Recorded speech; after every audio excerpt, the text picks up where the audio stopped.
You are listening to SeeThroughPanel, a comics podcast, comics, graphic novels, manga. We review basically anything that is sequential art. My name is Cole Harvey. I'm here with Faheda Rahman. Hello, everyone. Today we're going to be talking about two digital-only, pretty indie books. The first of which is called Leap M. Why don't you tell them about it, Fahed? Okay, so Leap M is written by Doug Wood and is illustrated by Matt Battaglia. For the sake of complete clarity, myself and Doug might be working on a comic books project at some point in the future. So just to kind of like make sure everything's completely transparent on that front.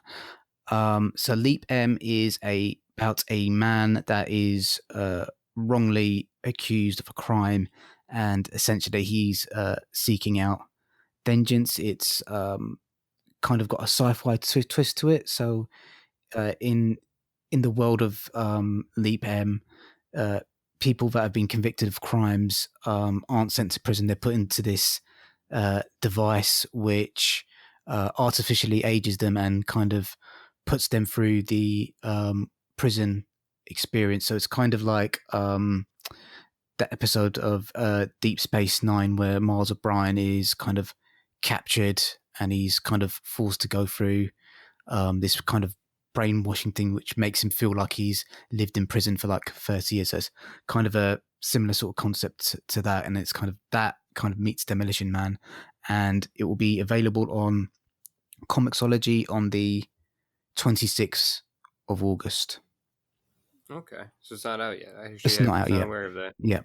So start off, this book, the art is more professional than I had thought going in, just because I knew we were going to try out some indie stuff. How did you feel about the art? For me, the art style it suited the story really well. It's kind of like grungy and gritty and grimy. It's kind of almost got that criminal feel to it, but a little bit more scratchy, if you know what I mean. I definitely agree. I got that same vibe. I do think his figures get a little weird sometimes, but other than that, it's quite professional. Yes, I think sometimes I don't mind if people in comic books they ignore the anatomy if that's what they're intending to do. And I think for most of the kind of shots that you're talking about, I think he definitely intended not to kind of obey the rules of realistic human anatomy. So yeah, I think I agree with you on that point. Yeah, they do quite a few fight scenes, whether it be just like our main character and his police officer friend fighting hand to hand, or just be like a war scene. And I thought those were done in a way that was quite easy to follow, and I didn't really get lost. I thought there was a couple things maybe I would have done differently, but I mean, it's a very well done book. The characters all look very unique. I don't really see there's no like glaring problems, which you'll see a lot of what's the word? I guess early work for artists will have a lot of holes, and this didn't really have a lot of holes to me. For me, there was one thing that I did notice, and let me just get up my iPad so I can bring it up. So there was one bit where it's the bit where they're introducing all his squad that's in Afghanistan, and he introduces Sergeant Parker, and to me, like Sergeant Parker in the panel, or I'm assuming that they're talking about Sergeant Parker, very much looks like a white guy. And then when we actually meet Sergeant Parker in the future, it's a very dark skinned kind of like black person. So I don't know if that was something they missed out on or. Oh, you're right. I had forgotten that we met a Parker. Yes.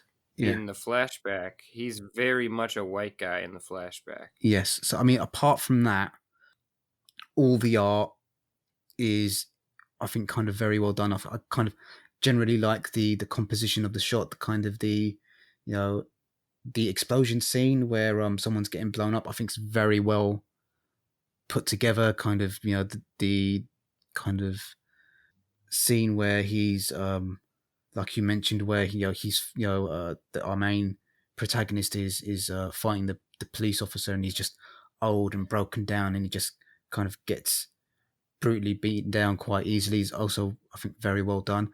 The other sequence in the book that I really enjoyed, I think this has got one of the strongest um, opening 2 or 3 pages that I think I've read in a while.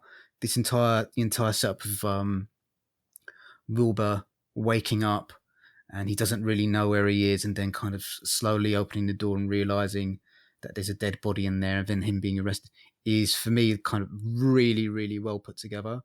Yeah, I thought it was really well done. There's okay. The panel composition is something I like a lot about this book because the layouts are done in a way that they flow very nicely. So on that page, when he finds the body, there's a panel right before, or there's a series of small panels, and then he looks to the left, kind of in shadow, and then it expands out to a larger panel at the bottom of the page showing the body and him standing over it. I thought that was a really good reveal, and it continues to do that type of.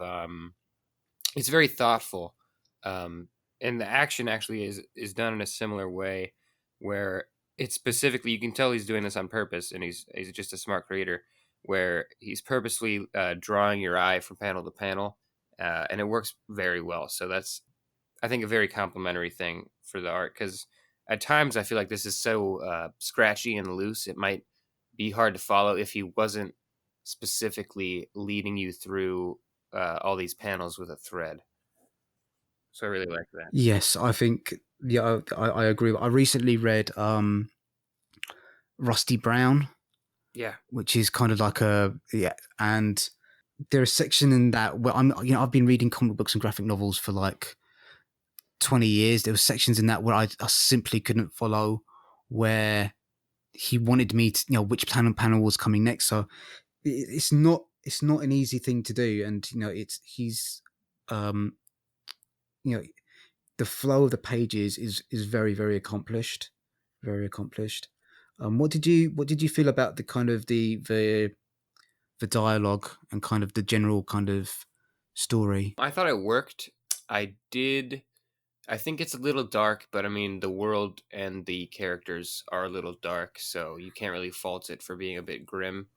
The one thing Yeah, that I get with a lot of anytime I'm reading anything, like book or a comic, as long as it's reading, um, there's a weird thing where people say "I am" instead of "I'm," and I yeah, understand that like in the real world people say "I am," but they do it in yeah. for different situations, and it just kind of like breaks the like natural flow of dialogue when someone's like, "What are you doing?" and he's like, "I am cooking breakfast," and it's just like he doesn't Okay. use the contraction "I'm," and so I thought there was a little bit of Yeah. that where it just almost seems like Oh it yes. would be Yeah. ran like if you were to Yeah. run it through a translator or something, it would be like that.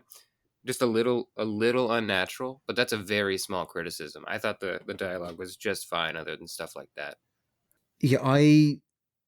It's good that you pointed that out, because there was something that was kind of uh, bothering me a little bit about the dialogue, and I just couldn't put my hand on it.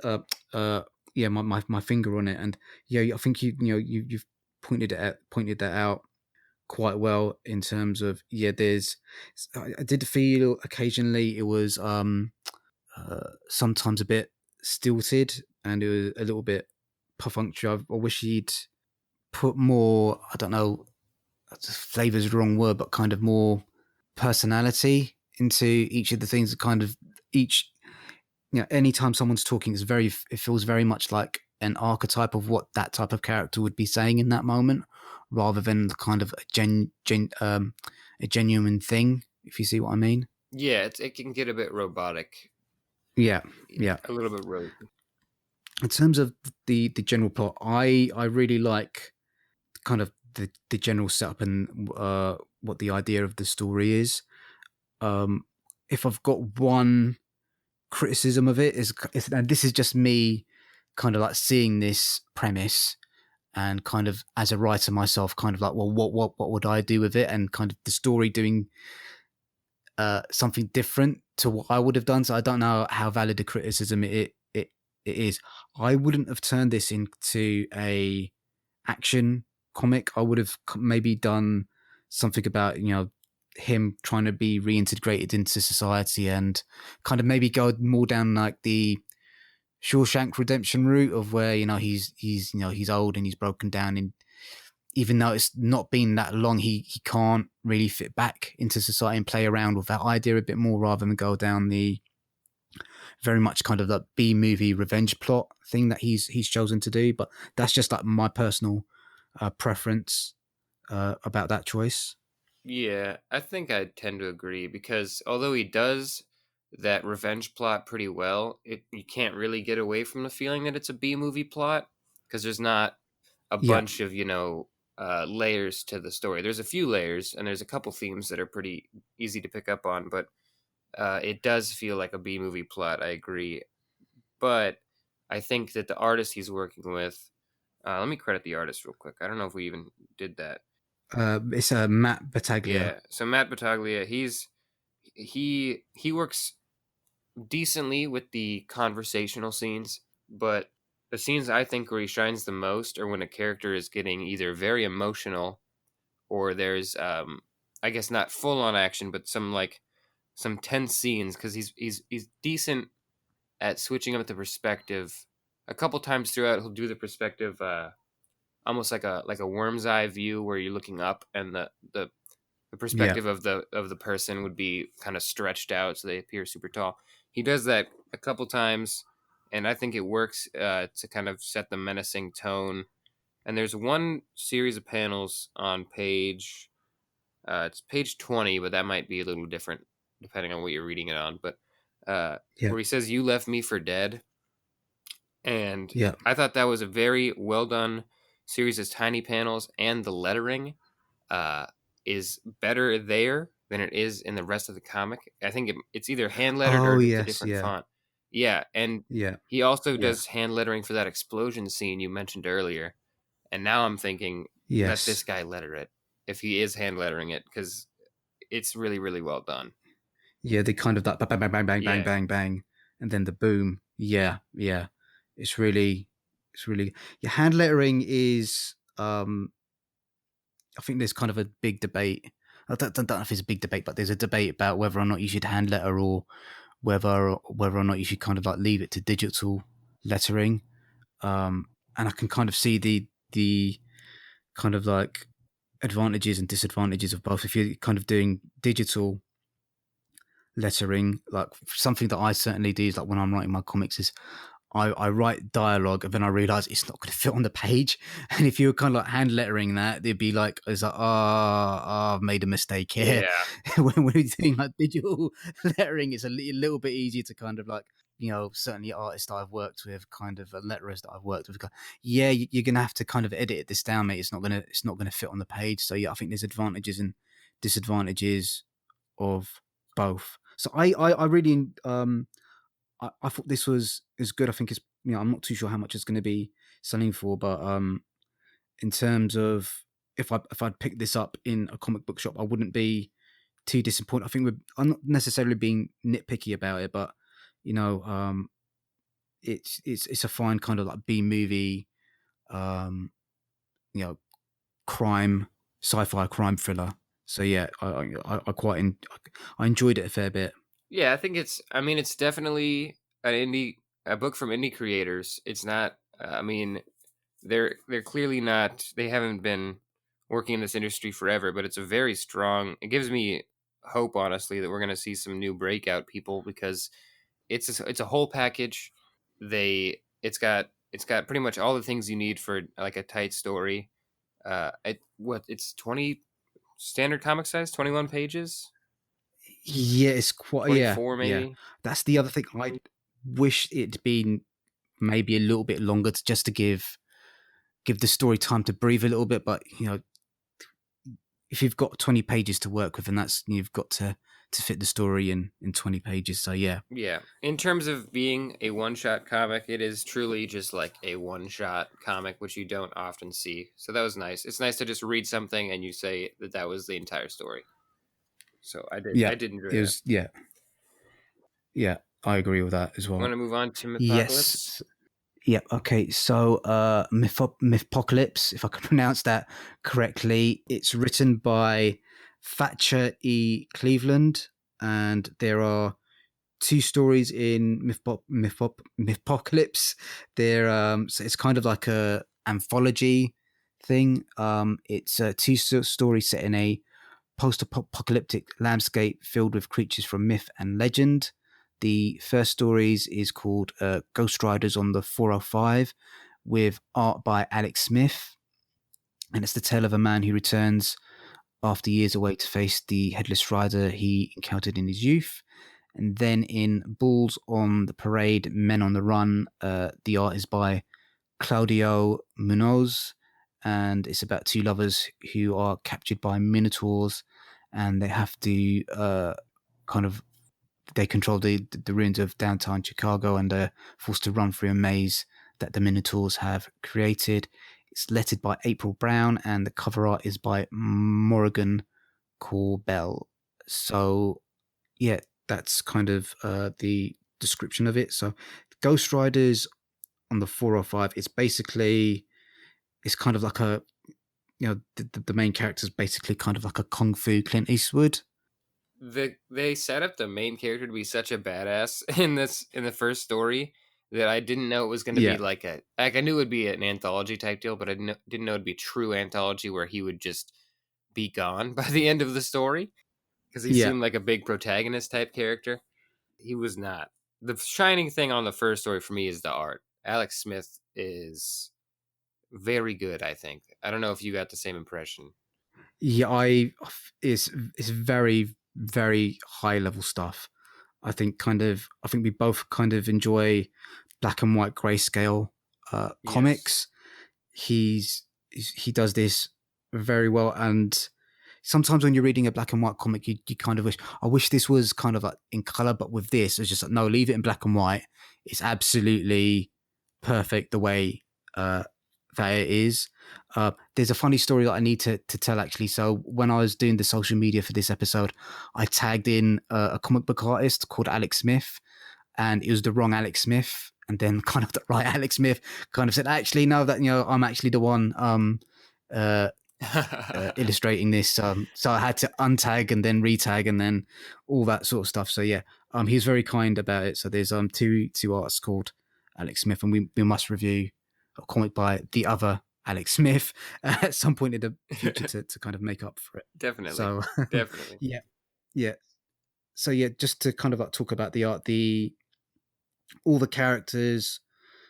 I love the facial expressions Yeah. and kind of like the facial design of all the characters kind of are did they give the protagonist a name in this? I can't remember if I they don't do. think so.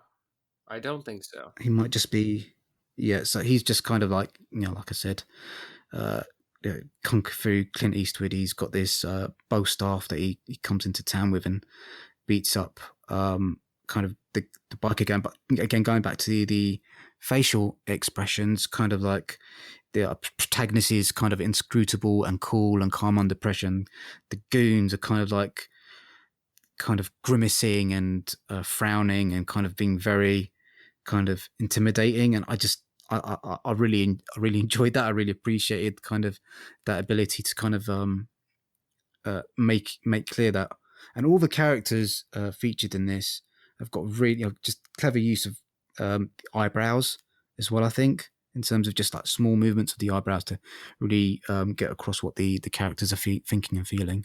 That's a good point. I hadn't thought about that because just thinking about it in real life, eyebrows are like a very small thing that like really sets up a person's how you see a person's emotions. And Alex does to do Yeah. that in this, and he's insanely good at facial expressions, I would say. And it's only 9 or 10 pages. I think they're both about 10 pages. Uh, Yes. Yeah. and he has a lot of time. It seems like he's just like setting up character development with every page because you're understanding their emotions every time you see them. But in fact, it's only been like 4 pages.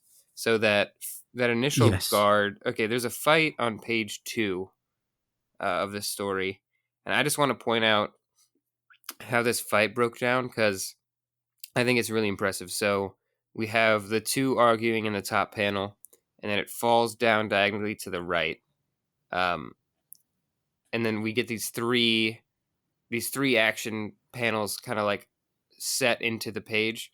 So if you follow the main character's arm into the crunch sound effect, that leads you to the second panel where you follow his leg, which leads you into the third panel where you following his staff, and it just flowed so well. And I noticed how he did it without original. Like I didn't notice until after it was done, and Oh yeah, so yes, it kind yeah, of just yeah. I'm draws seeing it now. Yeah, it draws the eye just in a straight line across diagonally every time.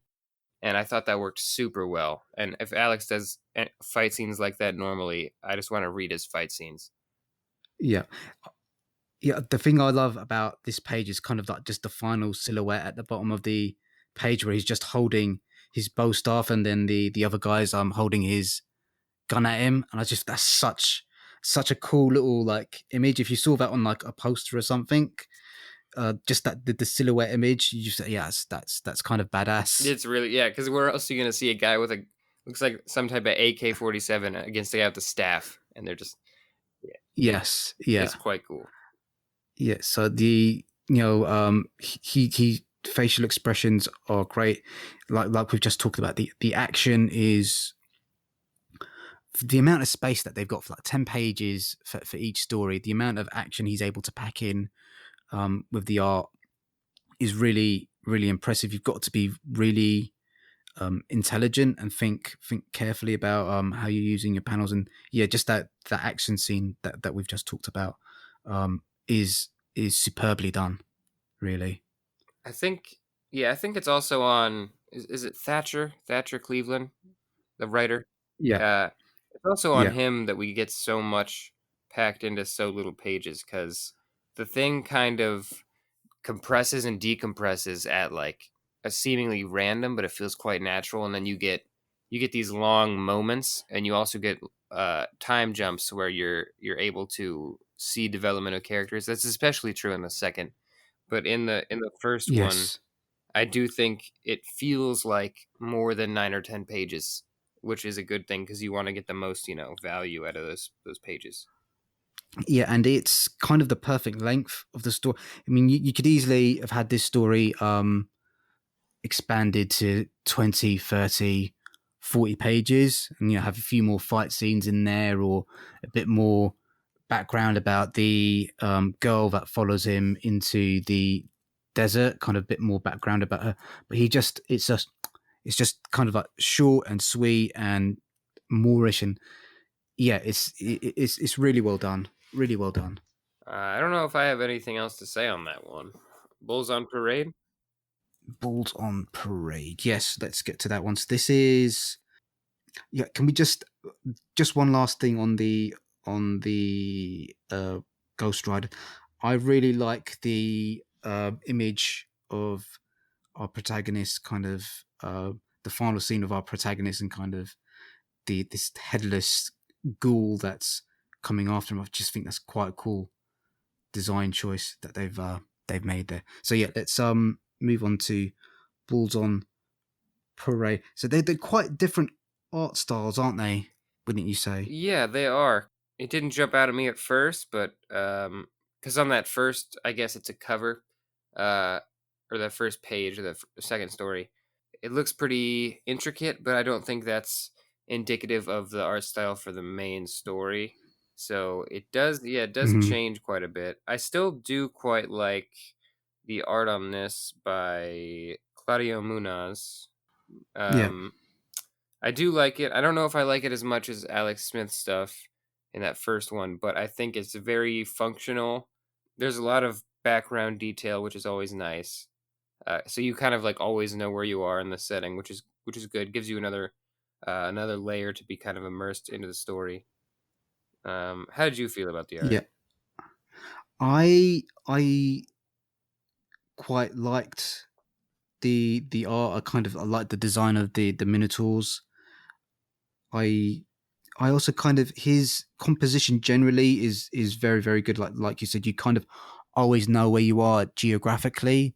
You know where the characters are geographically. Kind of there's a smooth flow of the action, so it's an easy comic to read as well. And I also like as we mentioned in Lee Pen, kind of they do have quite a bit of stuff around kind of the hand drawn lettering, blame, kind of brains being kind of splattered all over the place, and that sort of thing. So that's another thing I appreciate about it as well.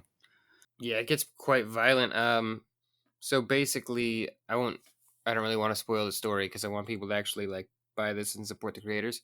But it's Yeah. essentially another section of this myth apocalypse type deal we have for the world, and it's Chicago, right? Yeah, Chicago. It's the Yes. Chicago Bulls, but instead of bulls, we Yeah. have. You know, I didn't realize that. I didn't realize that. I Yeah, I didn't realize that. I didn't get that. Oh, yeah. I got that on page 1, and I was Yeah. just applauding. I was like, "Wow, you did it!"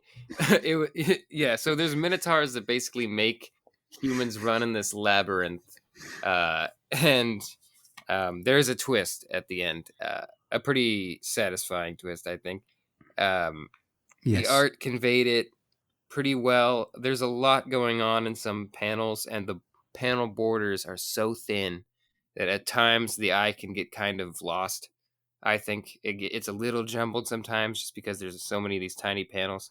But I think it worked really well, honestly. I think I don't know if the writer just had good fortune twice for both these artists, or if he just writes in a way that makes it easy for them to make a clear, concise, short story. But I thought they were both really strong. Yeah, I would agree with you. I'm actually probably gonna to reach out to Thatcher to kind of just see how he formats his scripts in terms of how much direction he gives to the artists in terms of panel composition and layout and that sort of thing, because both both comics are, you can kind of tell they're written by the same person, but the way that they're laid out is very different. So I'm just wondering if he's just given like the artists a lot of freedom to kind of like tell the story the way they think it's best to tell it. I think you have to assume because some of these action sequences, I just don't know if um he wouldn't be scripting the entire sequence of like the characters. So I feel like there's a good push and pull of writer artist going on. At least Yeah, I like to think so. yeah. The other thing I'd say about kind of the second story, the panels felt a little bit busier. I don't know if that's a little bit busy, a bit more crammed. I don't know if that's a function of uh, the story having more characters in there, or if that was just kind of like an artistic choice in terms of making the characters, making the panels really kind of like crowded, and as you mentioned, occasionally because the panel borders are a little thin, it can be a bit difficult to, not difficult, but sometimes the eye doesn't flow naturally. Yeah, I agree. Because sometimes in a comic, you like want to let your eye wander and just kind of absorb the story. And sometimes if you were to do that in this, I think there would be times where you would maybe get lost. But it's also, I think, a part of that. This one just has a lot more dialogue and words, and kind of yeah. There's a Yes. character relationship being built halfway through, which we didn't really have in the other one. So and that's also the same page. That's the page with probably the most dialogue, and also the page with it might be the page with the most panels. It's just jam packed with panels and dialogue. So Yes. Yeah, it took a bit of a while to yeah, read, isn't it? Yeah. it's a bit much. But I mean, it didn't really stop the flow of the story for me. I thought it was well paced. I thought he gave I thought the final page reveal had a really nice sequence of panels on it that I Yes. quite liked. Yeah. That is the one thing I would say. I think this story, the second story, did it did need a couple of more pages. I think while it fits and while it's nice with the first story, is that yeah, that's a perfect morsel. I don't really need anything more from that. With the second story, I felt if it had a little bit more room to breathe, it would have been kind of more satisfying. Just putting my uh, yeah writer's hat on my head, it just I would have liked a few moments where they're you know kind of where the tension's built up, kind of like it's a near escape from one of the minotaurs, and then they have to go again, and then they're waiting and that sort of thing. But again, you're constrained by how many pages that you've got to work with. Yeah, I think you're right. I was just agreeing with you mentally about how that would have been nice, and then I realized, yeah, you can't really fit that in this same package that this was. But um, I mean, I think they're both just successful short stories, which is really hard to do in comics. Yes, dude, it's so difficult, man. You've got no idea. I write short stories myself in the comic book form, and to try and fit the amount of character development, the dialogue, the action into 10 pages. It's Thatcher's done a remarkable job, really. It's not easy because you gotta introduce the characters, get a little bit of development, a little bit of action, and then you gotta wrap it all up. And you have maybe 10 pages to do that, often less than that. Uh, and there's a Yes, bunch more stuff you have to do to make a good story. That's not all of the components, but yeah, it's a pretty fine job. I am actually curious. Is this a set of short stories? I'm not sure. I should reach out to Thatcher about that. They say this is Mythpocalypse issue 1. I hope there's a Mythpocalypse issue 2, but I think that's probably kind of entirely dependent on how well it sells on Comixology. We'll include the links to where you can buy these Definitely. in the episode notes Also, their cover as artist well. is pretty. I didn't really even know what I was looking at, but once you read the book and look back at the cover, which isn't what a cover is supposed to do, but at least it's, uh, Yeah. but at least it does. It's thematic. It's got the headless rider and the minotaur and the labyrinth. Yes. Yeah. It's very that's the cover almost reminds me of a cover from like Yeah, Monstrous. It's kind of got that same sort of feel, but yes, I love like my sci-fi horror anthologies. I was kind of like a big fan of like the Outer Zone, or those kind of like TV shows, and this is a little bit reminiscent of that. And when I first got into comics, kind of the first few comics I bought were kind of like these comics you buy from the shop, and there's kind of like 3 or 4 different stories in there. So I really enjoyed this. I thought it's both both the it's top quality stuff. I think Alex Smith's art is just top notch. Claudio Munoz does good art as well, and the artist Matt Battaglia does good art. But for me, like Alex Smith is a standout I think Alex Smith, of these yeah, three. is definitely the highest tier here. He's got the Yeah. acting and he's got the action, and yeah, he does it all. And besides just being like a bold style that stands out. Yes. Yeah. Yeah. So I think that's kind of all I've got to say about it. Have you got any other thoughts on No, I think we Mythpocalypse? covered most of it. I thought it was quite good. If I had to pick one or the other, I'd probably pick Mythpocalypse out of these two. I think I'd probably agree with you there. It just for me, it just if I'd pick this up in a comic book shop, you know, I don't know how much comics. See, I haven't bought a single issue comic in absolutely ages. So I'm not too sure how much they cost at the moment. Let's say kind of like 3 or 4 quid. I'd be happy with that. I'd be Yeah. happy with that. A lot of Yeah. bang for your buck with Mythpocalypse. Yeah. So I think that's about all we have today. We'll definitely be back Yes. probably twice next week. It might be twice next week. Yeah, I think we're recording twice. Let's try and keep one of those episodes for the week Yep. after next, if that makes sense. Next week, we're going to be having a guest on, my mate John Swatcher, and we're going to be talking about what are we going to be talking about? It's going to be Lords of Cosmos. Yes, I'm isn't excited it? for that. I think we're going to be discussing. I'm excited. I haven't started reading it yet, but it should be good. Yeah, I haven't either, but it looks very very fun to read. So, yeah. Thank you guys for listening. Thanks for hanging out. Stay safe. Thanks, guys. Thanks, guys. Bye.